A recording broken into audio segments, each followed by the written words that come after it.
We are officially less than 1 week away from Space Marine 2's early access release, and I could not be more excited. Seriously, this might be one of my most anticipated games ever. And I'm not saying that it's going to blow away the gaming industry and be the best game of all time, but just me personally, I have an immense amount of hype for this game and a ton of faith that it'll do well.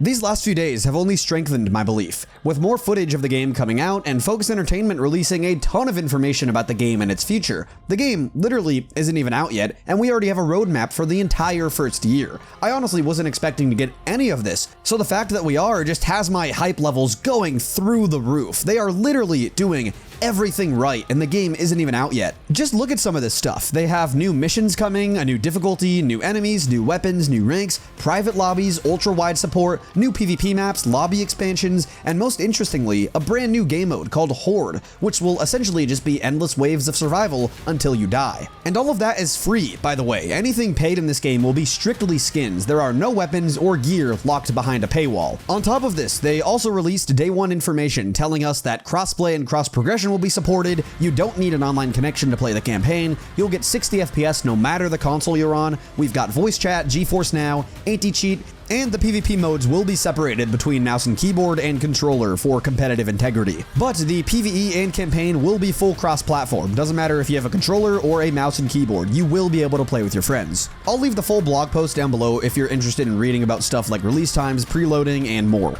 Anyway, I bring all of this up in this specific video because even pre-release, they're doing everything right. Roadmaps, community updates, Q&As, blog posts, and more to get the community on board and hyped. Something that a lot of developers struggle to do effectively. An example that comes to mind is, well, I'm sure you could take a guess based on the title of this video.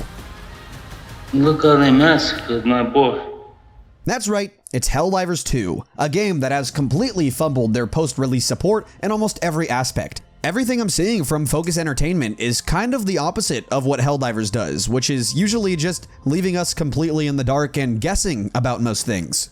So this got me thinking, with this comparison in mind and considering Space Marine 2 seems to be the current talk of the town in the Helldivers community, I want to ask and attempt to answer one question. How will the release of Space Marine 2 affect Helldivers 2? Well, that's kinda awkward because even though I'm making a video on that, it's a tough question to give a solid answer to because we don't even know if Space Marine 2 is good. It looks fantastic and they're hitting on all pre-release marks, but looks can be deceiving. I'm sure we've all been fooled by pre-release hype before, and I heavily recommend waiting to purchase this game until you have heard reviews from people that you trust.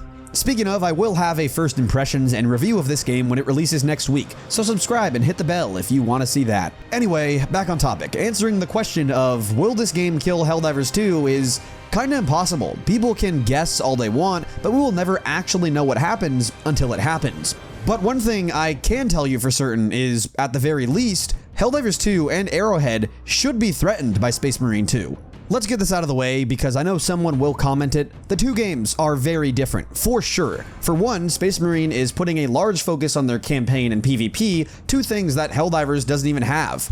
There's also a huge investment into melee combat, another thing that Helldivers completely lacks.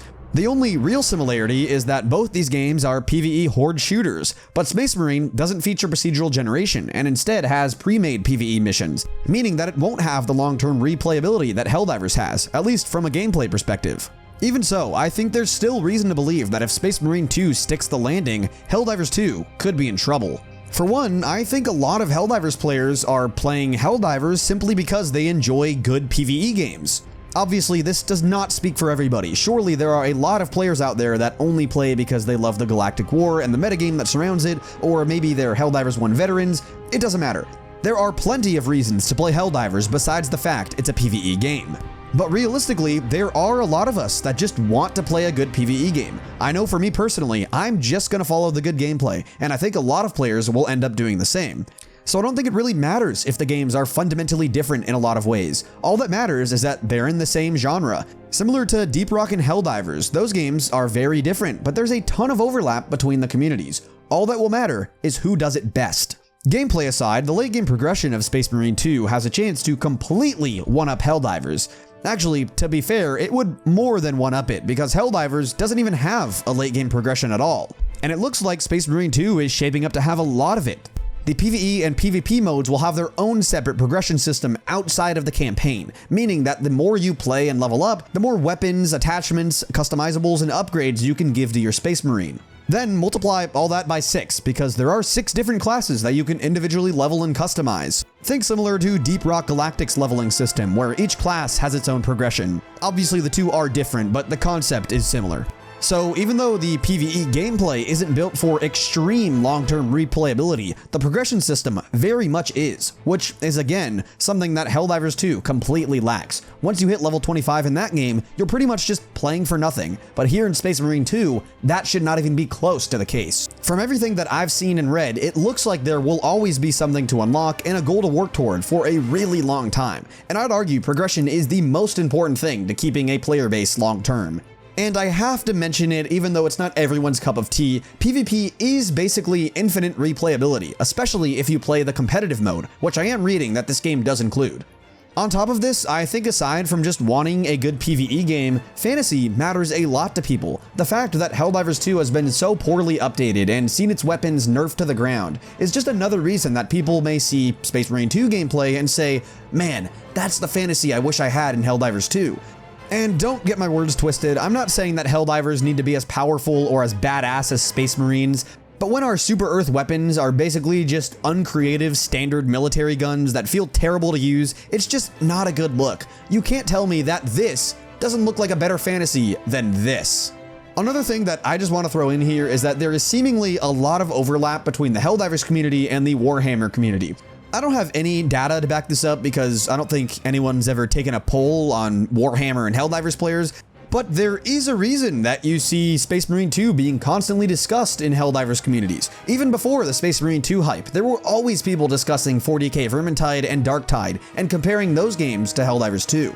So all of that is to say that even though the two games are fundamentally very different, there is a reason to believe that if Space Marine 2 is a banger, Helldivers could seriously be in trouble. From what I've seen, I think Space Marine 2 does a lot of the things, at least conceptually, that Helldivers does, just they do it better. Even from a community management standpoint, pre-release, the fact that Space Marine 2 already has a roadmap and Helldivers 2 doesn't have one even 6 months after release just speaks volumes, in my opinion. And I know Helldivers devs had said before that they don't want to do a full roadmap so they don't spoil anything, but we're just so constantly left in the dark on the update side of things, it's not good. But it's not just the fact that Space Marine 2 is seemingly doing everything right, it's the hole that Helldivers has dug itself into that might be the greatest threat of all. Most of the Helldivers community is just apathetic towards the game right now, as evident by its dwindling player numbers, which continually hits all-time lows almost every day now. Helldivers 2 has seriously had some of the worst post-release support on a game that I've ever seen. I won't get into all of it here because it is a long discussion, but Helldivers 2 has really just dug their own grave at this point. The game is at the lowest point it's ever been, and that isn't good with a major release that is looking to compete for players right around the corner. Helldivers 2 dug their own grave, and if Space Marine 2 really is a fantastic game, it could be the thing that is the nail in the coffin. But all of that is purely hypothetical, based on one thing: if Space Marine 2 is actually good. And that isn't something we'll know until it's actually in our hands, despite how great it already looks. The chance that Space Marine 2 could be an absolute banger of a game at the same time that Helldivers is struggling to hold on to its players is a major threat, no matter which way you want to look at it. For this reason, I really hope Arrowhead is hedging their bets. They should have something to release in the next few weeks to attempt to bring some players back, and a simple stratagem or new warbond isn't going to cut it. It needs to be a major update, bigger than the escalation of freedom. Something that comes to mind is the Illuminate. Not that I think it'll actually happen, but if they did drop the third faction, that would be something to pry me away from Space Marine, and undoubtedly bring back thousands of players to give the game another shot. So if you want my prediction for what I think will happen is, I think Space Marine 2 is going to be a great game. Everything, and I mean literally everything I've seen and read about this game looks fantastic. So I guess the only question is, will Arrowhead respond? If you're asking me, probably not. As many of you know, they announced that they'll be making updates to the game over the next 60 days, and since then, not much has happened, and it's been like 2 weeks now. The only thing they've changed is, well, they just broke fire damage more. And since that happened, I have just been completely tuned out of Helldivers. I have no idea what's going on in the Galactic War. I don't know what major order we're on. I don't know what planets we're defending, and I have no idea what the last update was. I just don't really care. I have absolutely no faith that they're going to have a major content drop to compete with Space Marine. And if those two things happen, meaning if Space Marine 2 really is a fantastic game and Arrowhead has no immediate plans to compete with it, I think Space Marine will steal a couple thousand players on release. Those players will never come back as Space Marine follows their yearly roadmap, and meanwhile, Helldivers will just continue to dip in players as the game fades into obscurity. I wouldn't be totally surprised if come November, sub 10,000 players is the new norm on Helldivers 2. And obviously, I am being really pessimistic here, but I just don't know what other way to feel. There's nothing that Arrowhead has shown me that gives me faith about this game at the moment. But of course, those are just my predictions for what we could see happen. There's always the chance that Space Marine 2 releases, kinda sucks, and has no impact on Helldivers, and both games just kinda exist in their own communities. Also, I don't make this video wanting to put down Helldivers or hoping that Space Marine completely kills it. Quite the opposite. There's a reason I said that I hope Arrowhead comes prepared. I really, truly do hope that they have something up their sleeve, just in case Space Marine 2 ends up being great, and they need to make a big move for players. In an ideal world, both games are great, and they start competing with each other, pushing bigger and bigger updates as they try to one-up each other, and eventually just making both games into powerhouse fantastic games. Point is, I'm really liking what I'm seeing from Space Marine 2, and I have really high hopes for the game. They are checking every box that needs to be checked, but the real test is right around the corner, the release. Personally, I believe they stick the landing, and Space Marine 2 becomes the next big PvE title, at least for the next couple months. That being said, this is your friendly reminder to not pre-order. Wait until you see a full review or full gameplay, then make your decision. That's about all from me. Take care of yourselves. See ya!